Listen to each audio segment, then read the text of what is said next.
Hello friends, आपके अपने YouTube channel में सभी का स्वागत है। तो आज आपकी जो क्लास होगी वो क्लास होगी आपकी सीडीपी की। सीडीपी जो क्लास होगी वो आपकी हेल्पफुल होगी लाइक सीटेट और एस्टेट के लिए, लाइक सभी टीचिंग के एग्जाम के जो भी हैं जिसमें भी पेडागोजी यानी बाल विकास पूछा जाना है, सभी एग्जाम के लिए हेल्पफुल रहेगी।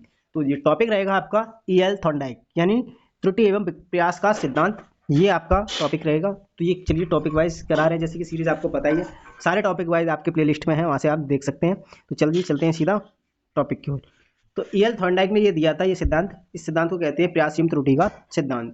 थॉर्नडाइक एक अमेरिकी वैज्ञानिक थे। कहाँ के थे? अमेरिका के थे। वह पशु वैज्ञानिक थे। अधिगम के सबसे पहले नियम थॉर्नडाइक ने दिए थे। किसने दिए थे? थॉर्नडाइक जी ने दिए थे। थॉर्नडाइक को प्रथम शैक्षिक मनोवैज्ञानिक कहा जाता है। Educational psychology and animal intelligence पुस्तक नामक थॉर्नडाइक द्वारा लिखी गई थी। ये पुस्तक थी, इसका नाम था educational psychology and animal intelligence. Thorndike ने प्रयास एवं त्रुटि के सिद्धांत दिए। वो सोचते थे कि अगर किसी उत्तेजना बढ़ा दें तो वह उसके प्रति अनुक्रिया करेगा, रिस्पॉन्स करेगा, और वह जब बार बार अनुक्रिया को दोहराएगा तो कुछ ना कुछ सीखेगा। ठीक है, चलिए आगे दिया हुआ है कि प्रयोग, इसके प्रयोग है कि थॉर्नडाइक ने एक पिंजरे में भूखी बिल्ली को बंद कर दिया और बाहर की एक मरी मछली रख दी। ठीक है, इस प्रकार से, जैसा कि आप देख पा रहे होंगे इमेज में।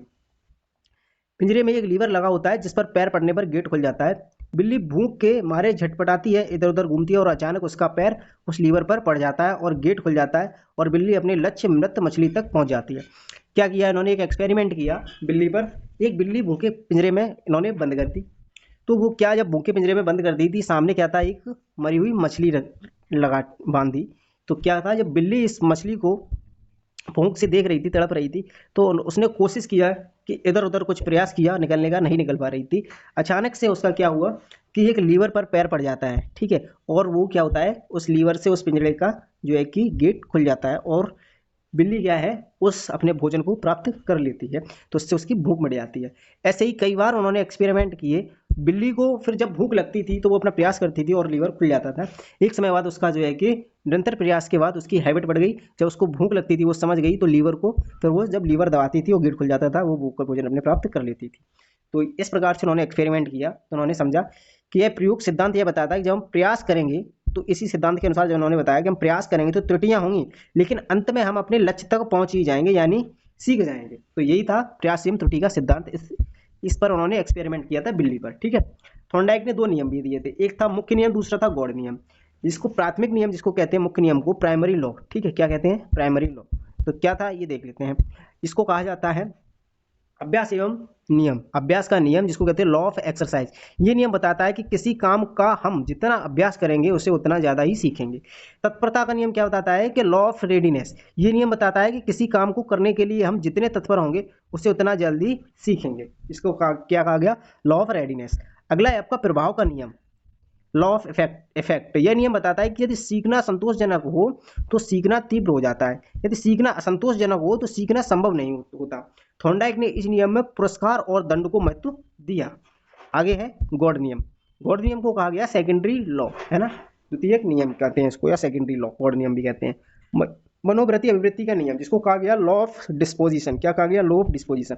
ये नियम हमें ये बताता है कि यह किसी भी काम को करने के लिए जितनी हमारी पॉजिटिव आवृत्ति होगी उतना ही ज़्यादा हम उस काम को करेंगे, और अगर आवृत्ति कम हुई तो उस काम को कम सीखेंगे। आंशिक क्रिया का नियम क्या बताता है? आंशिक क्रिया का नियम बताता है लॉ ऑफ पार्शियल एक्शन। इस नियम के अनुसार हम अपने पूर्व कार्य को छोटे छोटे भागों में विभाजित करके करें तो यह अधिक शीघ्र और सरल हो जाता है। आंशिक क्रिया का नियम क्या बताता है कि यदि हम बड़े काम को करें, लेकिन बड़े काम को हम डिवाइडेशन यानी टुकड़ों में तोड़ के करें, तो यह क्या है? अधिक शीघ्र हो जाएगा और क्या हो जाएगा? सरल हो जाएगा। इसी को कहा गया लॉ ऑफ पार्शियल एक्शन, आंशिक क्रिया का नियम। ठीक है, तो ये बताया था थॉर्नडाइक जी ने। ठीक, अगला है आपका आत्मीकरण, लॉ ऑफ एसिमिलेशन इसको कहते हैं। इस नियम के अनुसार हम अपनी नवीन ज्ञान को अपने पूर्व ज्ञान के साथ जोड़कर इसे स्थायी बना लेते हैं, इससे अधिक सुगम और सरल हो जाता है। साक्षर क्रिया का नियम क्या बताता है? इसको कहते हैं इंग्लिश में लॉ ऑफ एसोसिएटिव शिफ्टिंग। इस नियम का अभिप्राय है कि पहले की गई क्रिया को अन्य परिस्थिति में भी उसी प्रकार करना, यानी जो क्रिया पहले की है से अन्य परिस्थिति में भी उसी प्रकार कार्य को करना, लॉ ऑफ एसोसिएटिव यानी शिफ्टिंग साक्षर क्रिया का नियम कहलाता है। अगला है आपका बहुप्रतिक्रिया का नियम। ये आपको बताता है, इसको कहते हैं इंग्लिश में लॉ ऑफ मल्टीपल रिस्पॉन्स। यानी ये क्या बताता है कि इस नियम के अनुसार हम नया कार्य सीखते समय अनेक प्रतिक्रियाएं एवं प्रयास करते हैं। यानी नया कार्य को हम सीख रहे हैं, लेकिन उस समय क्या कर रहे हैं? कई प्रतिक्रियाएं एवं रिएक्शन कर रहे हैं, उसके बाद उस कार्य को करने की सही विधि मालूम हो जाती है। इसी को कहते हैं बहुप्रतिक्रिया का नियम। चलिए अगला है आपका सादृश्यता का नियम। इसको कहते हैं लॉ ऑफ एनालॉगी। क्या कहते हैं? Law of analogy. ये नियम बताता है कि अतीत की समान परिस्थितियों में की गई अनुक्रिया के आधार पर नई स्थिति के प्रति अनुक्रिया की जाती है ना। अतीत की समान परिस्थिति में की गई अनुक्रिया के आधार पर नई प्रति अनुक्रिया की जाती है। इसी को कहते हैं लॉ ऑफ एनालॉगी। तो ये आपका टॉपिक आज आपका कंप्लीट हुआ। प्रयास एवं त्रुटि का सिद्धांत ये किसने दिया था? एल थॉर्नडाइक ने दिया था। और इन्होंने प्रयोग जो किया था वो किस पर प्रयोग किया था? इन्होंने भूखी बिल्ली पर प्रयोग किया था। तो कई बार एग्जाम में पूछा जाता है कि एल थॉर्नडाइक ने किस पर प्रयोग किया?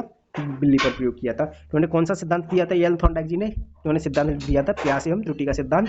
कहाँ के थे? अमेरिका के थे। ठीक है, तो चलिए आज का टॉपिक यहीं तक खत्म करते हैं। मिलते हैं नेक्स्ट वीडियो में नेक्स्ट टॉपिक के साथ। Thanks for watching, bye bye.